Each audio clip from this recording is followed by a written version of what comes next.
વડાપ્રધાન નરેન્દ્ર મોદી જ્યારે આજે સોમનાથમાં આવી રહ્યા છે ત્યારે તેમના આગમનને લઈને તૈયારીઓ ચાલી રહી છે। આહિર સમાજ દ્વારા સ્વાગત માટે મહારાસની તૈયારી કરવામાં આવી રહી છે। સોમનાથ મંદિરમાં બહેનો દ્વારા મહારાસનું રિહર્સલ કરવામાં આવ્યું। નાની દીકરીઓથી લઈને વયોવૃદ્ધ સૌ કોઈ બહેનો જે છે તેમાં ભારે ઉત્સાહ જોવા મળી રહ્યો છે।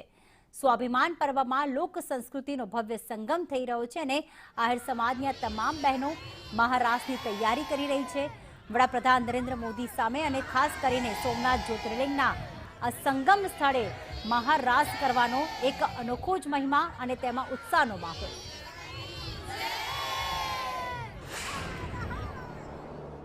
યાત્રાધામ અને દેશના પ્રથમ જ્યોતિર્લિંગ સોમનાથ મહાદેવ મંદિરના સાનિધ્યમાં ઐતિહાસિક સ્વાભિમાન પર્વની ઉજવણી થઈ રહી છે, જેમાં ખાસ કરીને પ્રધાનમંત્રી નરેન્દ્રભાઈ મોદી પણ ઉપસ્થિત રહેનાર છે। ત્યારે નરેન્દ્રભાઈ મોદીના સ્વાગત માટે દરેક સમુદાયની સાથે આહિર સમાજ પણ ઉત્સુક અને થનગન જોવા મળી રહ્યો છે।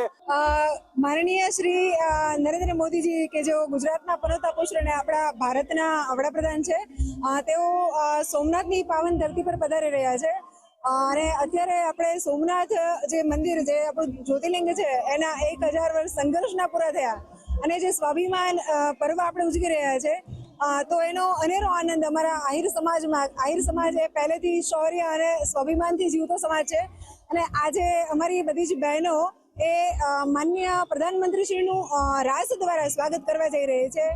અહીંયા અમે મહારાષ્ટ્ર માટે ભેગા થયા છીએ। આજે નરેન્દ્ર મોદી આવે છે, નરેન્દ્ર મોદીભાઈ આપણા વડાપ્રધાન એ આવી રહ્યા છે અને અહીંયા સોમનાથ અમે મહારાષ્ટ્ર માટે અહીંયા અમે ઉપસ્થિત થયા છે એવા માટે કે અમે લોકો અહીંયા સોમનાથના સાનિધ્યમાં અમે કાલે 1000 આયરાણીઓ મહારાષ્ટ્ર કરી રહ્યા છીએ। અમે સોમનાથ ભેગા છે, મોદી સાહેબ આવે એનું સ્વાગત કરવા અમે અહીં ભેગા છે। આહિર સમાજના બહેનો રાસ લેવા મોદી સાહેબ આવશે ત્યારે અમે આ સ્વાગત કરીશું, રાસ લેશું।